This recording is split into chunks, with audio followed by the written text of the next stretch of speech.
Hello, welcome back to Rosalind's Kitchen. And I know it's been kind of a delay between meals because I'm still fighting what I was fighting before. It's just like hanging over and making me feel very blah. But we are back on schedule with cooking tonight, and we're going to be making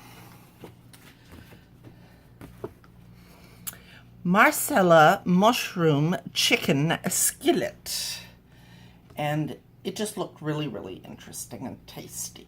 So it says it's very easy, and it looks like it's fairly easy. I'm not going to have to use any oven thing really. I'm going to be cutting up.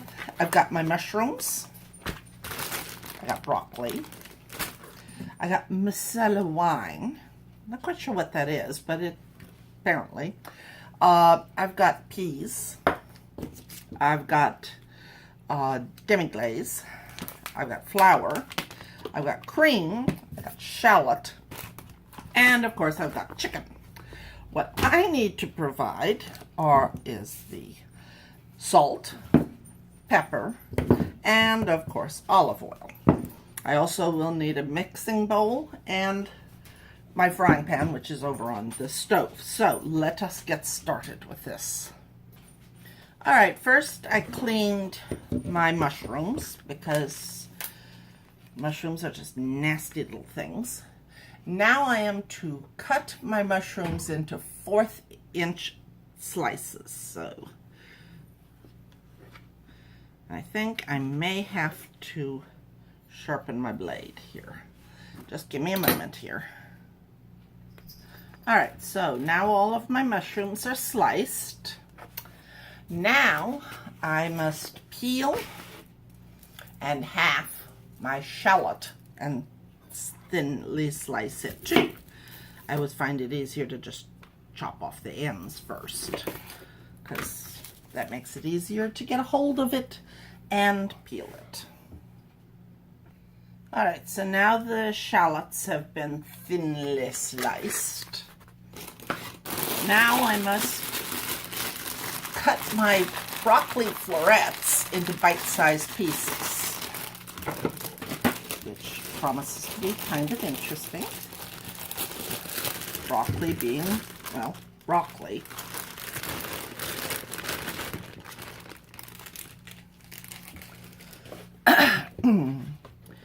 But looks pretty good, I think. Most of it is already pretty much into flowerets. So we shall reduce these down to flowerets of bite-sized proportion. All right, so now our flowerets are all cut down to bite-sized pieces.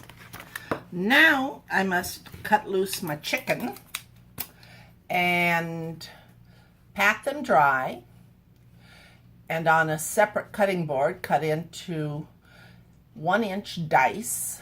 Season with 1/4 teaspoon of salt and 1/4 teaspoon of pepper, and place the diced chicken and flour in a mixing bowl and toss to coat. So, ta-da! All right, instead of using my mixing bowl, I am going to use a bag because, as I have noted before, if it is possible for me to get overly excited and accidentally, like, spill everything everywhere, I will do it. So, flour,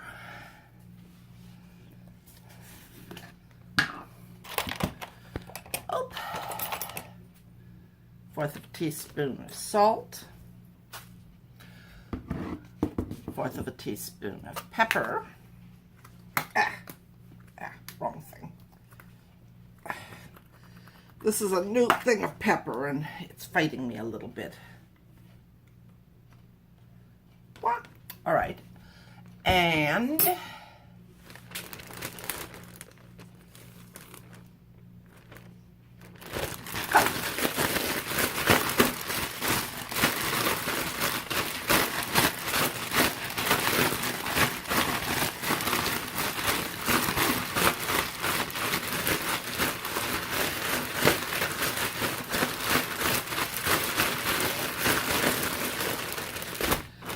think that's pretty well coated.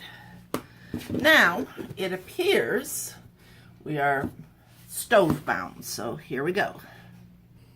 Now, it says I can use a cast iron cooking pan to do this, but I'm just going to use, it also says a non-stick cooking pan, so I'm going to use this one because I want plenty of room for my things to sit in, and I don't know how much room my cast iron would give it.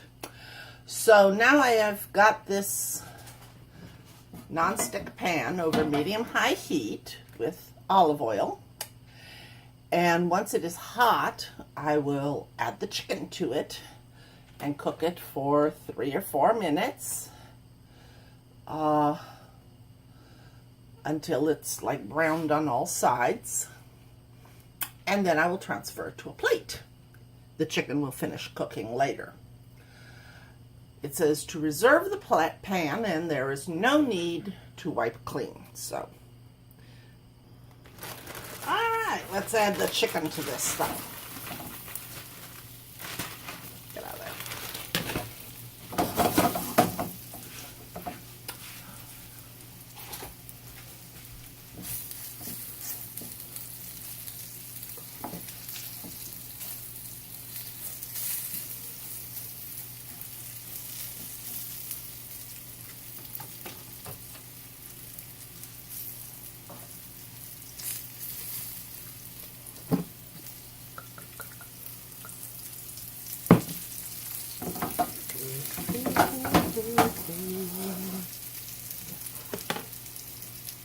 Alright, so now my chicken is cooking,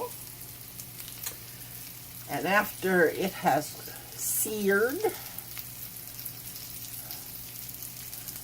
for a couple of minutes, then I shall move it to a plate.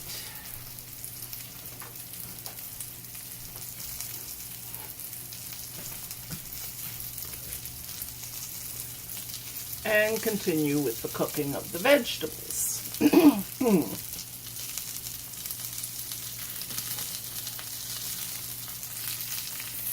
All right, so now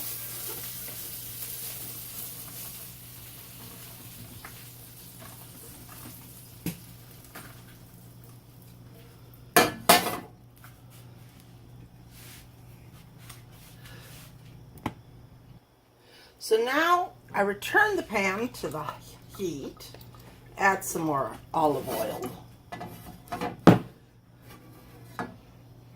the pan, and now I'm going to add the mushrooms and the shallots, and I'm going to cook them for about 2 to 3 minutes.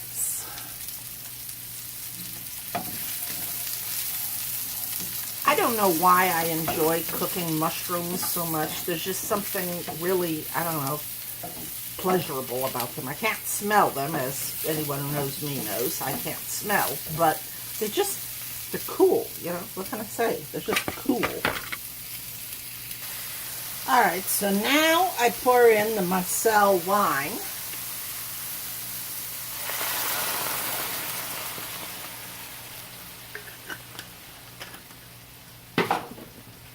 And I reduce it for about 2 to 3 minutes.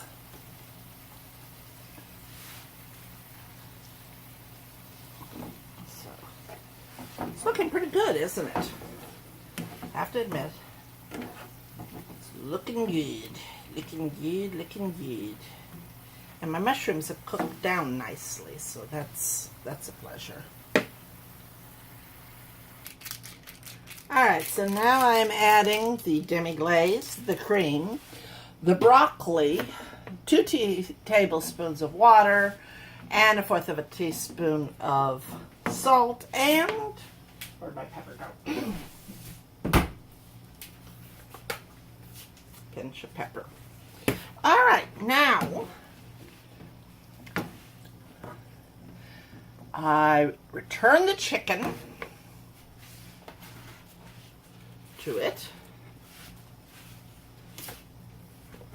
and bring to a simmer. This is why I wanted a bigger pan as opposed to my smaller one, because I want lots of room for my stuff to be cooking in. All right, bring to a simmer. Simmer until sauce is thick enough to coat the back of the spoon and the chicken reaches a minimum internal temperature of 165. So they say this should take about 6 minutes. So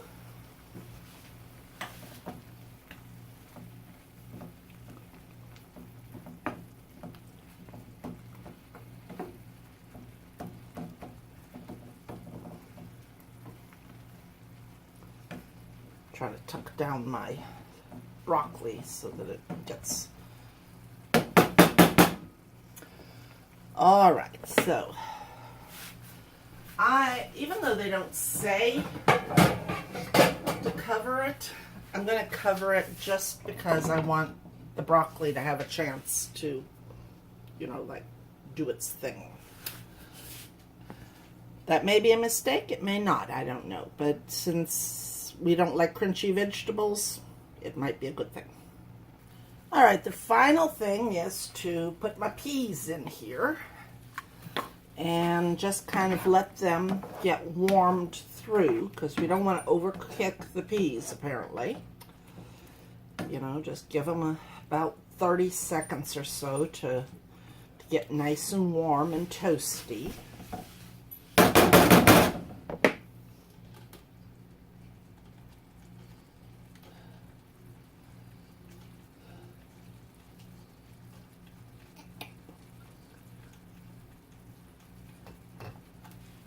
All right. We're just warming up our peas. Peas. Give peas a chance. Yes. I know that's weird, but the world would be better off with more peas. So now it looks like we are pretty well done. I return to my prep table. This is how it turned out. This is what it's supposed to look like. So, maybe. Let's see how it tastes. That's the final judge of any piece. All right, so this one was an excellent. My appetite has been horrible all day, but this tasted wonderful, and Daddy said that it was excellent too. However, he's taking a minor fourth of a point off because we had broccoli in it. Hey, what can I say? It's not easy being green. See you tomorrow. Bye.